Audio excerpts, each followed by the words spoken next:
On September 18, 2020, human remains were discovered at a construction site near Cypress Avenue in Ridgewood, Queens. Authorities later confirmed they belonged to Stevie Bates, a 19-year-old who had vanished back in April 2012.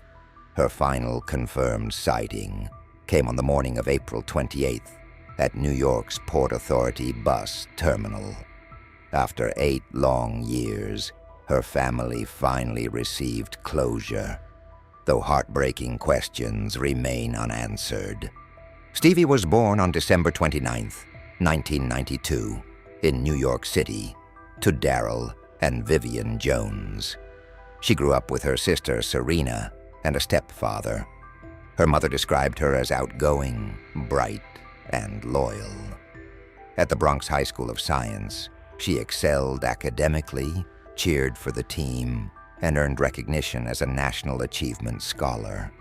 She turned down a scholarship to the University of Arizona, choosing instead to study studio art and architecture at Hunter College. During her late teens, Stevie became involved in Occupy Wall Street, a movement challenging corporate power and inequality. Around that same period, her family moved to a new house in Yonkers. While the floors were being refinished, she spent time with her sister or friends in Brooklyn. Plans for a road trip to the West Coast with fellow activists soon followed. On April 19th, Stevie phoned her mother from Virginia using another person's cell, saying she had lost her own. She mentioned traveling between states, though it was never clear whether she reached California. Her behavior had shifted in the months before her disappearance. After losing close friends unexpectedly, though she remained committed to her studies, she also faced struggles with depression and anxiety. She had recently ended a relationship with Brandon Klosterman, a man 10 years older who used drugs and squatted in abandoned Brooklyn buildings. On April 23rd, Stevie told her mother the group's vehicle had broken down in North Carolina, and they would continue traveling by bus. 3 days later, she boarded a Greyhound in Arkansas. On April 27th, she called from Pittsburgh during a layover, saying she would head first to Brooklyn to collect belongings from Brandon before returning home to Yonkers. The following morning, April 28th, cameras recorded her stepping off an escalator at Port Authority, then turning back suddenly. That was the last verified sighting. Her family tried filing a missing person report in early May, but agencies in New York, Pennsylvania, and Arkansas each passed responsibility. Valuable time was lost. Years passed without leads. Then in 2020, construction workers uncovered her remains. Though ruled an overdose, she was found wrapped in carpet, leaving unresolved doubts about what truly happened.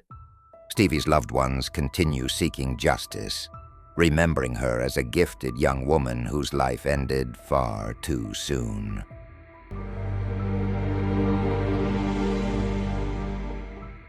The Black Dahlia murder is one of America's most haunting mysteries.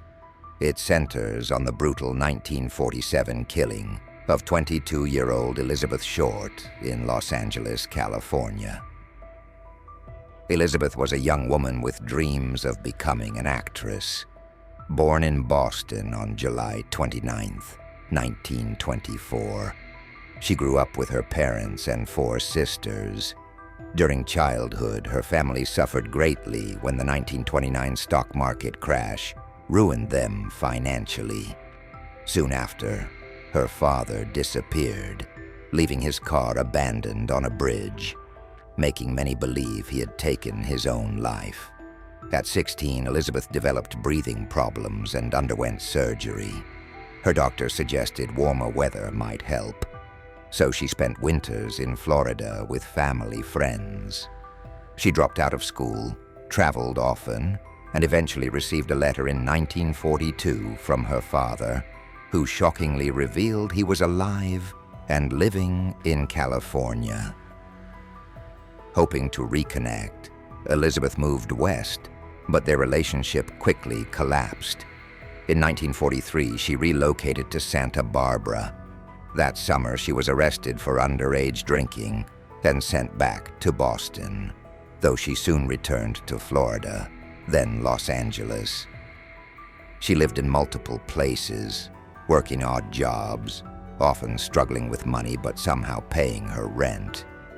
People described her as secretive, rarely opening up, and never fully explaining where she went or who she saw. By late 1946, Elizabeth seemed fearful. She left Los Angeles for San Diego and stayed with a woman named Dorothy French, telling her she was hiding from an ex-boyfriend. Dorothy later told police that strangers once came looking for Elizabeth, which frightened her enough to move again. On January 8, 1947, she left San Diego with a salesman and was dropped at the Biltmore Hotel in Los Angeles. She claimed she was meeting her sister, though her sister later denied this. Witnesses at the hotel lobby recalled seeing her make several phone calls in a nervous state before leaving around 10 p.m. That was the last confirmed time she was seen alive. Some reports suggested sightings afterward. On January 15, 1947, a mother walking with her child discovered Elizabeth's body in a vacant lot in Leimert Park. At first glance, she thought it was a mannequin. The remains had been cut in half and carefully posed, with no blood at the scene, proving the crime occurred elsewhere. Newspapers quickly labeled her the Black Dahlia, a dark twist on the film The Blue Dahlia and her preference for black clothing. The case drew nationwide attention. The FBI identified her within an hour using fingerprints from her previous arrest and job applications. The investigation produced many suspects. Police suspected the killer had medical knowledge due to the precise cutting, though fingerprint analysis yielded no match. Despite intense work, no arrests were made. Don't let Stevie Bates and Black Dahlia's story be forgotten. Like, share, and subscribe for more cold cases.